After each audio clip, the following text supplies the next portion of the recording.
Whoever's monitoring YouTube, just let us know when we can go.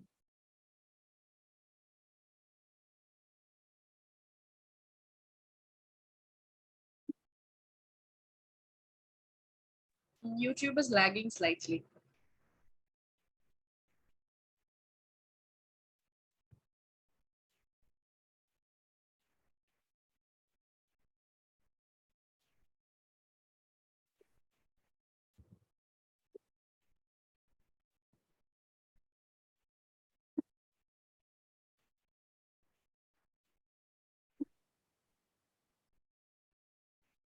Go. Okay.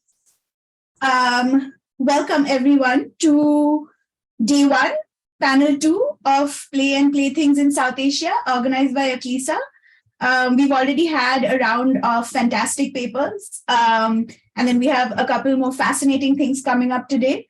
Srimoy Dasgupta, I am a visiting lecturer at the University of Pittsburgh. I got my PhD from there on genre, nationalism and childhood in colonial India. So my work lies at the intersection of broadly childhood studies or children's literature and global postcolonial studies, kind of.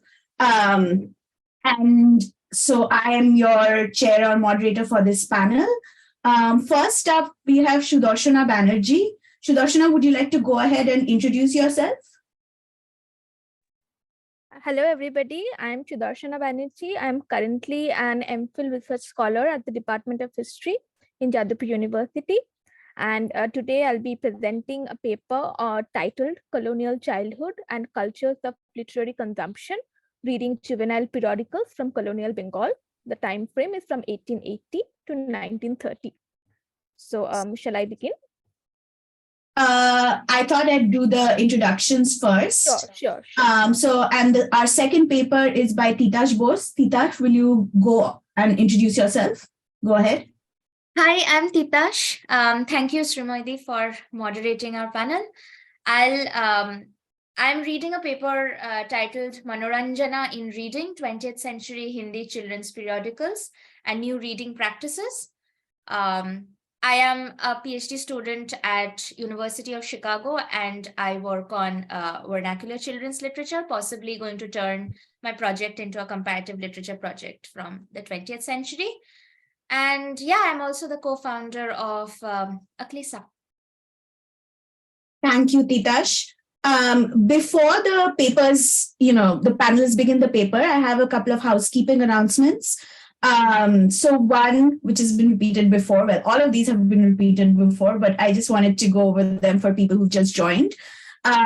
We have speakers from all over the world, many of whose first languages are English. So all delegates and presenters must speak slowly and clearly so as to make the conference accessible to everyone. The live caption will be enabled. If anyone wishes to disable or enable it personally, can do so, but on Aklisa's end, it will be enabled. A soft reminder, either through reactions or direct messages at the 9-minute mark, will be given for every presentation. If you're not speaking or if you're not presenting a paper, then you must keep your audio and video off. Every panel will be recorded. So if anyone wishes to not be recorded, you must keep your video off. The chat will be open for questions throughout, but they will only be addressed after the papers have been read and presented.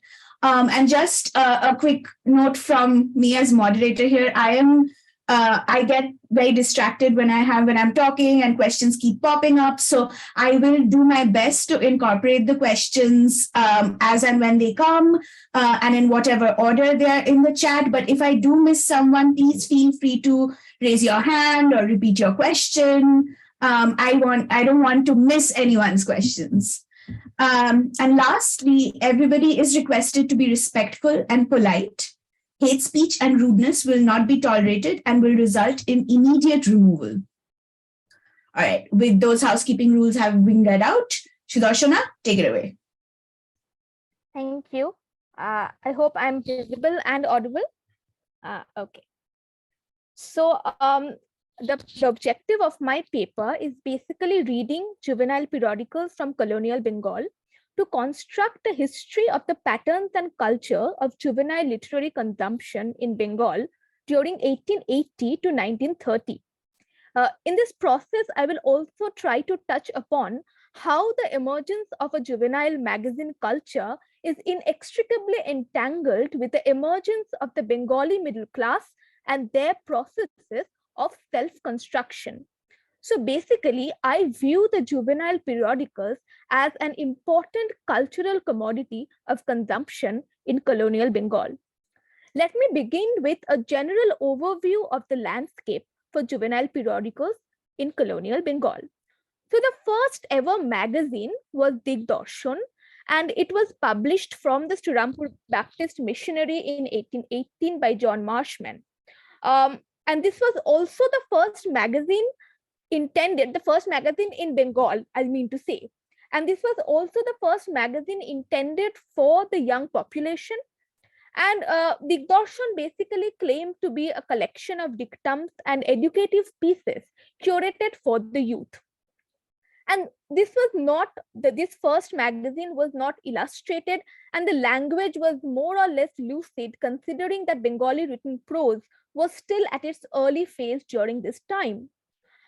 Regarding style or content, Digdarshan did not embody any stark departure from the other contemporary reading materials, the only other contemporary reading materials available for children, which included school textbooks. And publication of school texts in 19th century Bengal had emerged as a very profitable trade, forming a considerable portion of the newly emerging Bengali print industry. Therefore, to think in terms of profit or business, there seemed to be no pressing need to create diverse reading materials for children. So, juvenile magazines did not emerge as a distinct literary genre until the late 19th century. And this phase, as has been pointed out by various scholars, is marked by the emergence of what is known as a literary modernity in Bengal, which is almost single-handedly signified by the outburst and popularity of a magazine culture. Scholars have shown how the magazines were providing a space for lengthy public discourses on social and cultural issues, and the intrusive presence of colonialism was being debated and discussed for the very first time through magazines, a commodity readily and quite inexpensively available to all. It is, however, worth pondering how democratic the criteria for participation in these discourses were. We seldom find any contributions by people belonging outside the urban Hindu middle class sphere.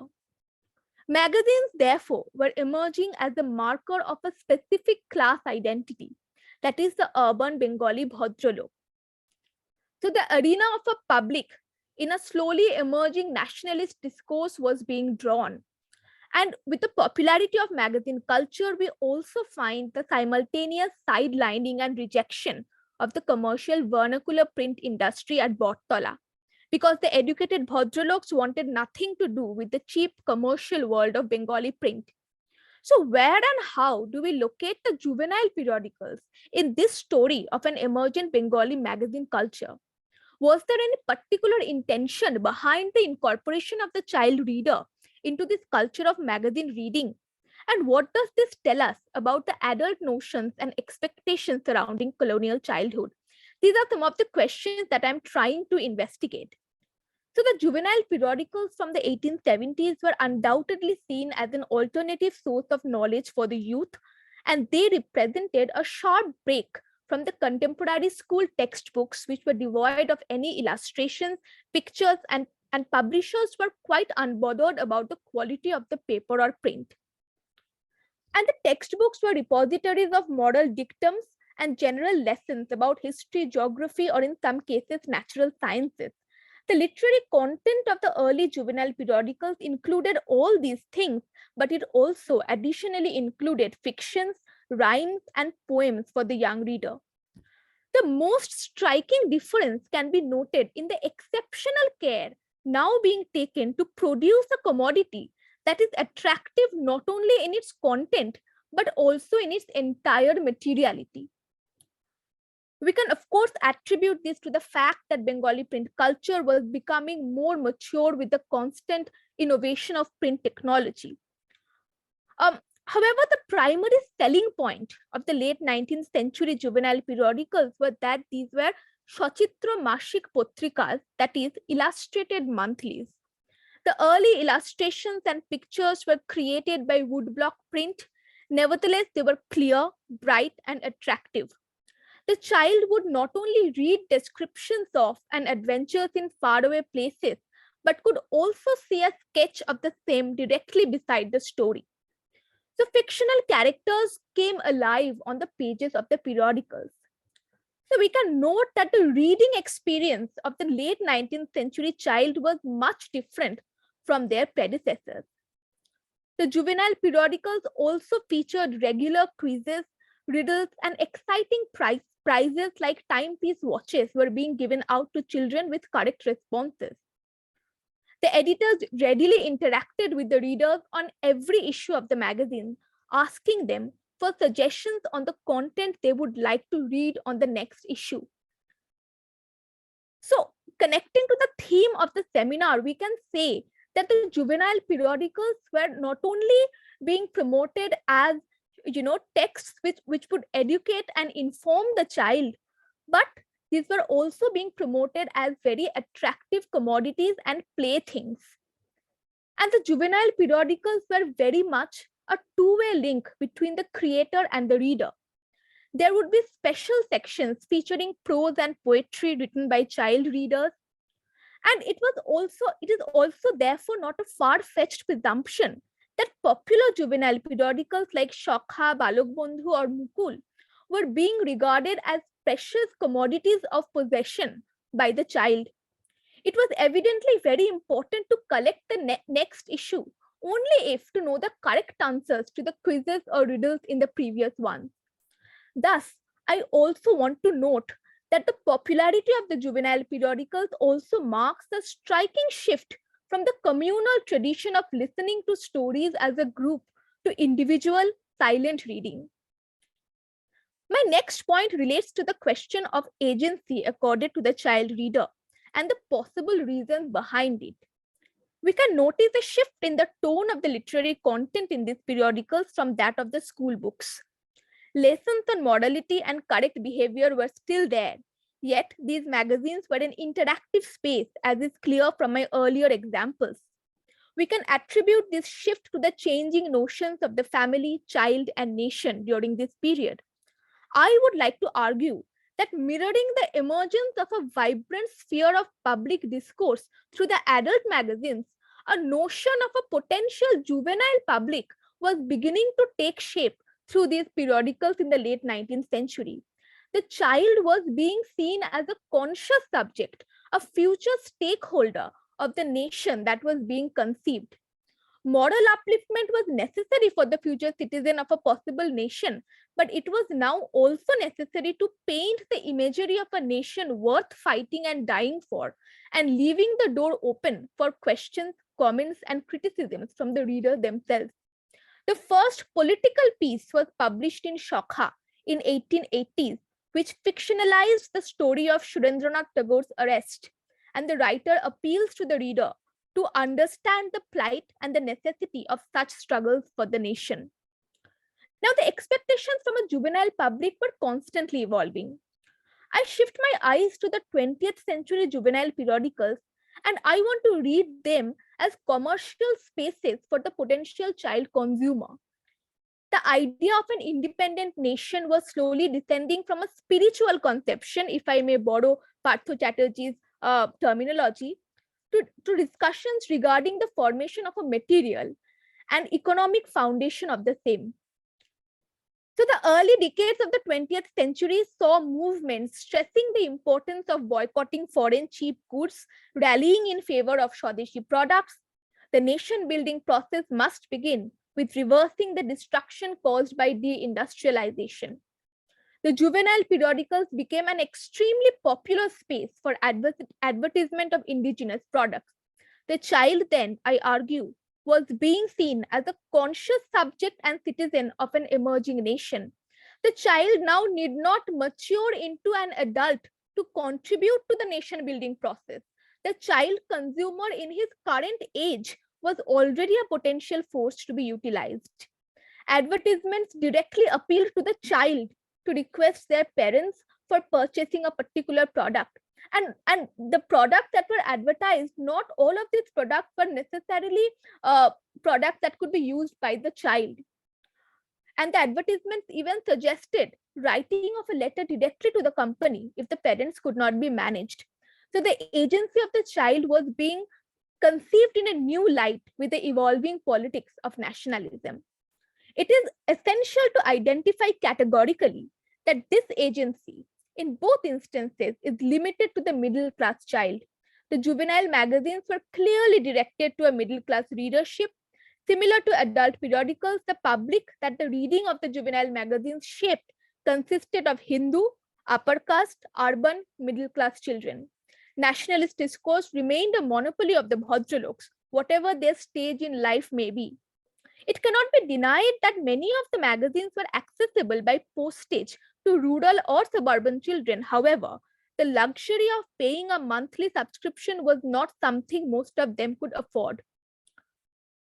The magazines were also gendered spaces. They were in no ways exclusively intended for boys. The girl reader is often addressed, yet pieces on proper dressing sense for the young girls are indicative of different expectations from different genders. So one might inevitably argue that the juvenile public was a male domain. The paper, therefore, through a thorough reading of the juvenile periodicals in colonial Bengal, wants to reimagine the shaping of a colonial middle-class childhood, arguing for the emergence of a distinct category of a juvenile public and investigating how shifting notions of childhood intersected with the politics of nationalism, dictating the cultures and patterns of juvenile consumption. Designed as attractive playthings, the juvenile periodicals then were not only commodities that were meant to entertain and simultaneously educate the child, but tools which attempted to carve out a subject and a citizen out of the child consumer. Thank you.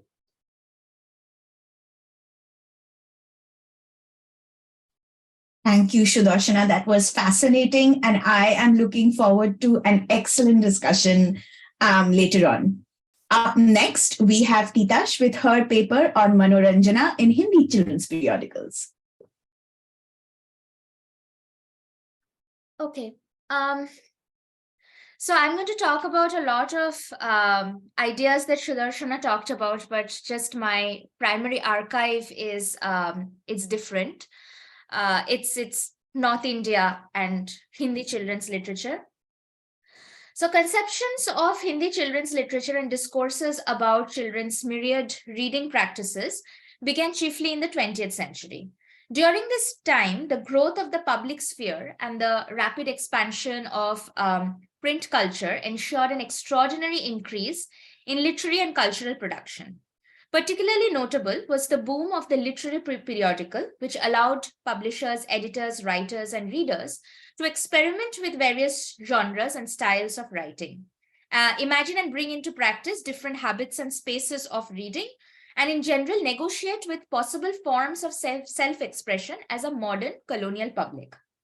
This public also was in constant conversation with the movements of linguistic and cultural nationalism. As the literary and cultural spheres flourished, concerns related to children's reading habits, their access to good texts, and the growth of their literary taste became important debatable topics in the public sphere.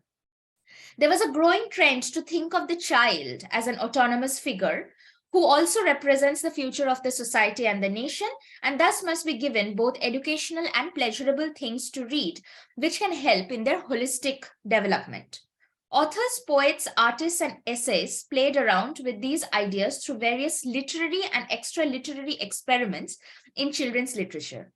In this paper, I will reference two Hindi magazines, long-running Hindi magazines from the early 20th century, and speak about three genres and three elements that display these experiments to show how Manoranjana or entertainment was a specific idea that these editors and publishers were toying with.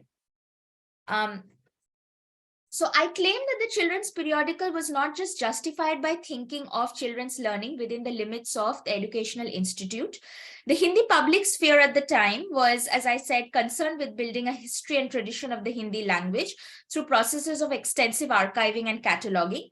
At the same time, there were projects to extend the vocabulary of this language by adding scientific and technological terminology in order to develop it as a language of modernity and progress. These projects also became a concern for the education of India's young population in the 20th century. The children's periodical thus became a discursive space for different experiments, genre experiments in the form of magic tricks, scientific articles, word riddles, logic puzzles, cartoons, nonsense poetry. On the one hand, this eclectic range of texts made possible the creation of an alternate space of domestic and community-based reading beyond the school textbooks and institutional spaces, as Nandini Chandra has argued in her dissertation. On the other, by inviting readers to solve riddles for a competition or by urging them to fold, draw, scribble on pages of the journal, or by teaching them magic tricks to perform in front of their friends, it tended to design different reading modes in children. In order to conceptually think of different modes of reading, I draw from Shobna Nijavan's idea that entertaining and informative were the dual modes through which the children's periodicals of the 20th century differentiated themselves and their intended audience from women's periodicals of the time. And she makes this claim in her very influential book, Women and Girls in the Hindi Public Sphere. Instead of this binary theorization that there was entertaining and informative as two modes, instead of this binarized theorization, I propose that Manoranjan was the overarching agenda of writing in these journals, with subsumed modes of the informative. And to this, I add other interpretive categories such as instructive, playful, nonsensical, which can help explain the variety of things being published in the journals. I claim that this new language of enjoyment or entertainment was used for an extracurricular kind of education, while it also recognized playfulness, silliness, and games as methods of communicating with children. The Hindi children's periodical in the 20th century was very conscious of its role in addressing a readership of its age, of its particular age. Its cover designs, editorial notes, illustrations, organization of different sections, advertisements, and even its shape and size were carefully planned to make it look and feel enticing to child and adolescent readers. In other words, if it aimed to accomplish new reading practices for children, its paratexts played a significant part in achieving this goal. The first journal that I want to talk about and showcase a little bit was Shishu. It was one of the first journals to have generated an image of the child reader through its material structure and design. It was started by Pandit Gopalacharya and his wife Sri Gopala Devi from the Sudarshan Press in 1915. Later, as the magazine grew popular and became a household name, the name of the press itself changed to Shishu Karyalaya. The magazine also had a Shishu Akar or child size. That is to say, the height of the magazine was 7 inches in length, contrary to the standard 8.5 to 10 inches, possibly so that it fits into the small hands of the children that it was meant for. The covers often carried illustrations of children in play, framed by the publication and price information. Next to this were the advertisement pages. Just like in other journals meant for adults, these pages in Shishu also contributed to self-advertisement of its publishing house, Shishu Karyalaya, and the authors associated with it. So it used to have a lot of advertisements of books, which are also being published from Shishu Karyalaya. However, advertisements were not just related to books. And let me just show my screen to share my screen to show some of the advertisements that Shishu was also coming up with. In order to build and sustain an entire culture of childhood, other products related to children's needs and desires had to be advertised. For example, the March 1927 issue of Shishu carried an 11-page supplement advertising the new attractive educational toys by Vinod Company. The text began with an exciting announcement or Ananda Samachar, speaking about this unique company which keeps both high quality stationery items as well as the most impressive toys. It promised to home deliver German-made cellulite dolls, miniature rail engines, and steamer ships, which look just like the original, and instruments such as the Durbin and the bioscope. You can see in my screen. But the most lucrative products were the different Meccano sets, which were advertised. Meccano was also being imported from the US. Meccano sets, which were advertised as Khel mein engineering ki shiksha, or lessons of engineering in play. The second magazine that I want to talk about is Bal Sakha, or Friend of the Child. It was published from Indian Press, Allahabad in 1917. So basically just 2 years after Shishu started. It was edited first by Badrinath Bhatt and then passed on to other editors like Kamta Prasad Guru, Devidas Shukla, Thakur Srinath Singh, etc. It was meant for an audience of more advanced age group, and it imbibed the agenda of linguistic nationalism and cultural modernity directly from its mother publishing house. One of the genres that Bal Sakha really used very well in its in the magazine was the genre of magic tricks. Science and rational thinking played a big role in descriptive prose about tricks and puzzles. These involved number tricks and simple scientific experiments to practice at home or to charm other people with. These could be treated as a subgenre of the scientific articles discussed in subgenre of other scientific articles, but their framing as magic tricks brought about a different mode of reading practice. For this genre, Bal Sakha often included a narrative, fictional or mythological, illustrating one or many scientific puzzles. Then it introduced a scientific term, which would be the main theme of the article, and use that to solve a different set of problems. For example, an article like Vigyan Ke Khel, The Play of Science by Narayan Chandra Chatterjee in the November 1928 issue describes the scientific secrets behind magic tricks using everyday objects. This is how the article looks like. The writer, so it begins with a story. It's just a narrative story about it begins with just a narrative story about a thug named Bhulua, who was once sentenced to be executed by the king. During the day of the execution, as if by magic, the executioner's axe ran over Bhulua's neck, but he remained untouched.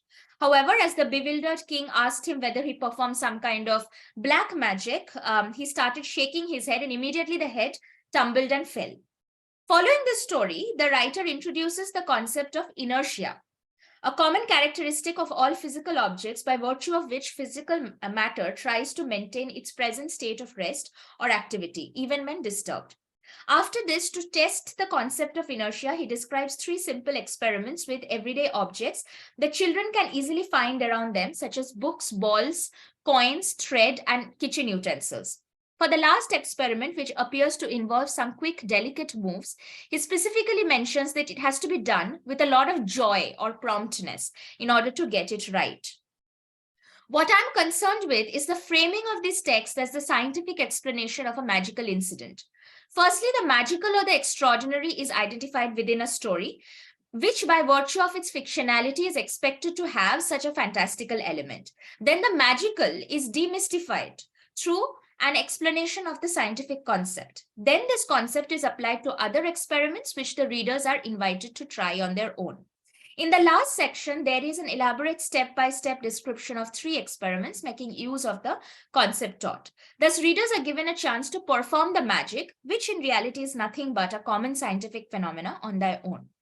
This genre of writing magic tricks can be contextualized, historically contextualized within larger sort of literary domain, where the understanding of magic as a scientific phenomena, a Western sort of scientific phenomena to be performed on the stage was being contrasted with Kala Jadoo or something that street performers in India perform. And maybe we can talk about that if it comes up in the Q&A, because I don't want to take more time than I already am.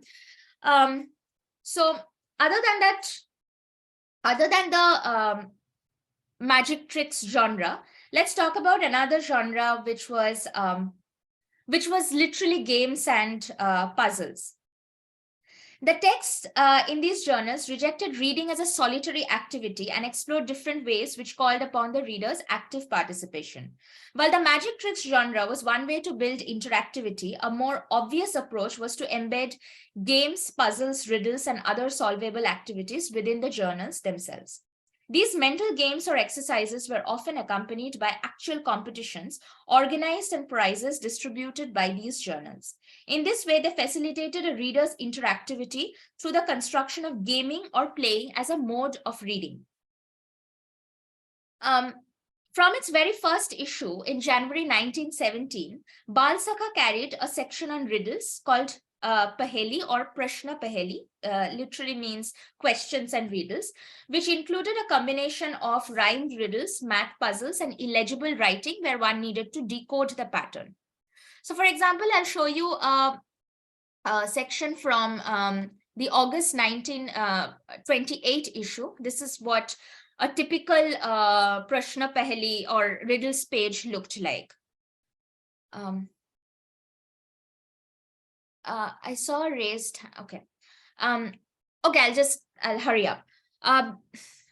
Based on this section, Bal Sakha organized a competition. Readers were expected to mail their readers answers to their editors within a month. The winners were announced in the next month's issue, and as with the letters to the editor section, their names alongside their hometowns were published.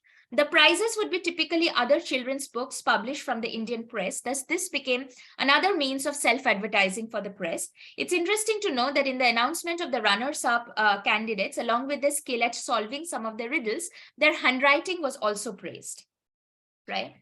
Lastly, Bal Sakha had a second set of activity-oriented texts, which were much more miscellaneous in nature and required readers to interact with the pages of the journal in a more tangible way. Sometimes it would be words and letters hidden in a picture. So for example, you have something like this where you had to, readers would be asked to find the missing object, or there were logical puzzles such as showing a box full of flowers, asking the readers to draw a maximum of 5 lines to separate all the flowers. Final way in which playfulness was inscribed in these journals, especially in the more playful Shishu, which was meant for younger audience, was through experiments in language. Children's poetry was a fertile field in which these experiments were being explored. So for example, in the July 1926 issue of Shishu, we have this particular poem published, which is called Varsha Ritu, or rainy season, where the poem is filled with sound words related to drizzling of water droplets, the crackling of lightning, the chirping of birds, the croaking of frogs, humming of insects. Another interesting feature of the poem is that it is shaped like the slanting motion of raindrops falling on the ground. To conclude, there are many different ways in which playfulness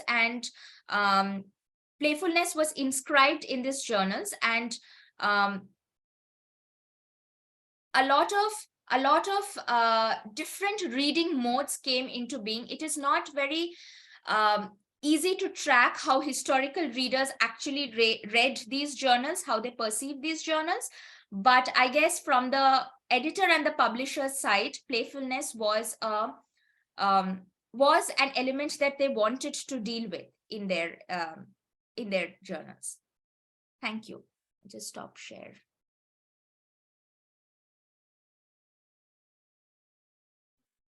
Thank you, Titash. I was the one who had my hand up because according to the rules provided to me by Aklisa, I was supposed to. But we have time. So I don't, you weren't really actually running late or anything. We're all good. I think I wanted to start the question answer or Q&A round by asking a couple of questions to both our speakers. And meanwhile, as they speak, I welcome all of you to send in your questions on the chat, and I'll incorporate them into the conversation as best as I can. All right. So I want to talk a little bit about method. I have worked on periodicals myself, and they are an extremely frustrating form because, I mean, they're ephemeral. Lots of things about children's material culture tend to be ephemeral, and so are periodicals. We're lucky that some of these periodicals were saved and archived in various forms, but also there are huge amounts of data and multiple genres. So I wanted to ask the both of you whether you have, how do you handle it?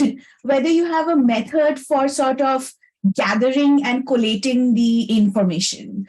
The second question that I had also related to method, but not so much about like close reading or distant reading of the text, but more about archives. Tell me, if you could, your experiences of working with postcolonial archives, which are very different from, the nicely sanitized archives we find in the British Library, the South Asian Reading Room, or whatever. It's a very different experience from working in archives in India. So if you could talk to me a little bit about that, and we can start there and carry on. And either of you can go. Okay, shall I go first? Yeah. Okay. So in terms of archive, it has been pretty challenging because the main repository of juvenile periodicals, 19th, 20th century juvenile periodicals from colonial Bengal in Kolkata is mostly Bangladesh Sahitya Porishad, right? As we all know. And they really do not have the complete collections of all the periodicals that I require for my project. And Bangladesh Sahitya Porishad is still, it is kind of organized, and they will help you out if you ask them. But there are numerous other libraries. For example, I can talk about Chaitanya Library, which is supposed to have a very good periodical collection, but there is literally no cataloging process. There is no the organization is absolutely chaos. So and we are so very grateful to the Heidelberg archive, which has so kindly started the process of digitization of the juvenile periodicals, which is so important. And actually during my master's dissertation, I also worked on this a bit in my master's dissertation, and it was the pandemic time during that period, right? Oh my God. So I could not go to Bangladesh Sahitya Porishad at all, and I had to completely rely on the Heidelberg archive. So I'm very grateful to that archive. But as far as the physical archives go, yes, it has been challenging, and the periodicals are located in different the many volumes are located in separate volumes of the same periodicals are scattered in different archives, so it is hard to kind of collect all the materials and go from that. And it is and as for methods that you were talking about, how do we collate the materials, it is also very tedious process, because these are periodicals, right? These are not books. So Right. each periodical it goes on for many years, for 4 or 5 years it's the minimum, right? And then each year has a number of issues, right? So how do we kind of go through? It is not humanly possible to go through each of the issues, and so a lot of it also, I think, depends. After going through a lot of issues, you start to get an idea that, okay, I'll find this probably in that year, probably because this was happening in the political scenario at that point of time. So probably I'll get some material regarding this in that issue. So I guess that's my 2 cents.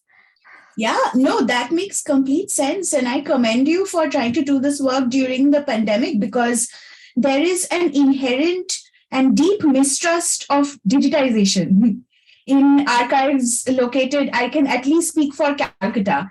I don't know about elsewhere.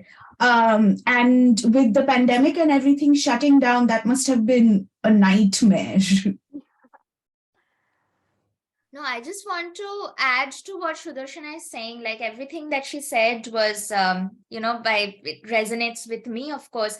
I also want to just add that archives are also, I think, made more inaccessible because of the self-proclaimed guards of the archives who would, make you go through like a huge sort of unnecessary bureaucratic process to just access them. I just remember, and for me, like I am based in Chicago, and then I have just a few months of archival research, so I have to just go and get that material. I had the exact same experience, yeah. And then I would go, and then I'm just sort of plunged into this unnecessary pile of paperwork. And I just remember being really frustrated and even mentally bogged down by just the thought of physically going to archives, because I know that they are going to just bombard me with hundreds of questions, and you can't take food and water inside the archives, even little things like this. It's just bizarre. And yeah, sometimes there are issues are just not there, especially like the first issue of a magazine or something like that, right? Which has all the editorial sort of editorial agendas explained. Sometimes that first issue is not there, and it's just so frustrating because and that you is the need most that important portion of the when you're starting off with a periodical, you need to have that editor's note, that editor's declaration, to really get a clear idea about what they are talking about, the objective that they are having in their mind. Right, and also the way the periodicals have been have survived over the ages is that instead of individual issues, in a lot of cases, the annual issues which would come out, the annual collation is what has been saved. So we don't have individual covers and illustrations and advertisements. All of those are just gone. Exactly. Yeah. But I'm also like grateful to informal archives. So for example, this Shishu, the magazine that I was talking about, I got most of its issue from a fan blog page of Thakur Srinath Singh, who was like the longest running editor. In fact, I'll just share the, and these are basically digitized. Facebook groups also who, there is a Facebook group called Molat, which really it uploads a lot of scanned copies from personal collections. Oh, lovely. Yeah, exactly. Like people have just gone to personal collections, and just because they want, from like a sort of I don't know, from their sense of own nostalgia or their parents' nostalgia, they have just digitized and shared it, and that's how I've come across. And I'm like, oh my god, this is like a treasure trove of information which official archives don't even have. Like this blog, for example, has so many works of Srinath Singh, who was like a prolific writer apparently. So this conversation is shaping up to be a whole digital humanities article, by the way, on periodical studies. Can I chime in with this question? Sorry to butt in like this, but Titash, are these blogs considered scholarly enough to be, cited? Well, they're the primary sources, aren't they? Yeah, like you don't have to cite the blog per se, but you can just cite the primary material. Right. Yeah. Yeah. I mean, of course, it's a bit of a strange territory, but it's almost like, for me, it's almost like finding a magazine copy in somebody's personal collection physically. Yeah. So then how do I cite it? Bengali periodicals also, there is a blog called Dhulo Khela. In that blog, you'll also find Mukul, some issues of Mukul are in that blog as well. Yeah, this is, I like your use of the word strange, because the digital humanities and postcolonial archives, they are a strange territory.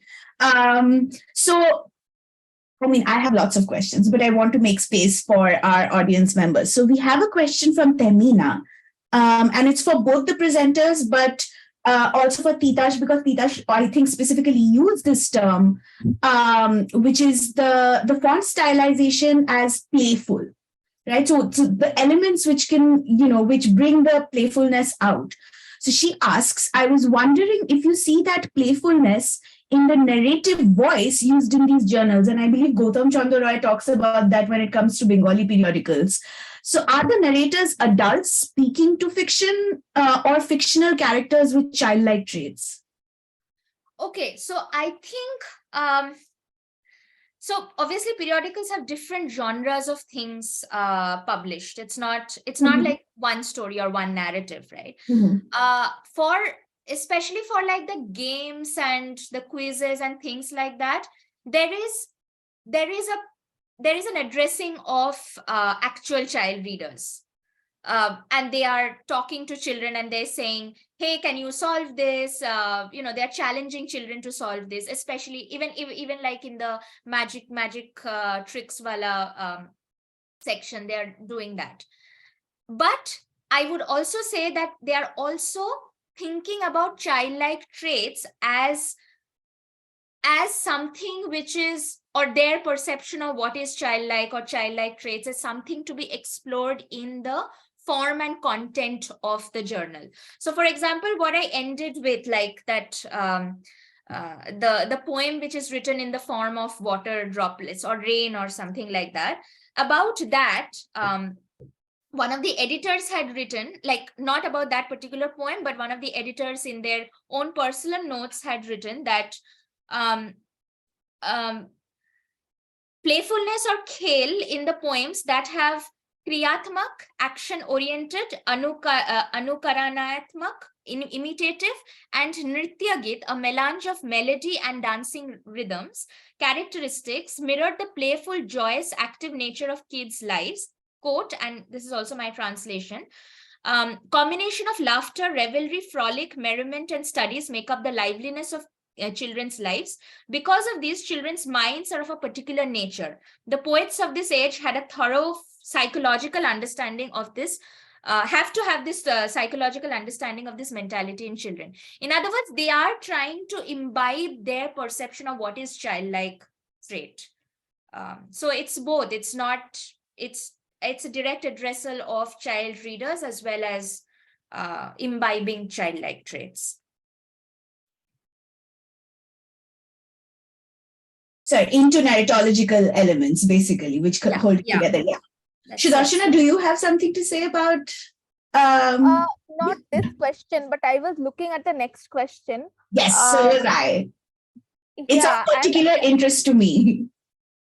Right, because I think probably I have not really come across because I mostly concern myself with late 19th century periodicals, right? So I think translated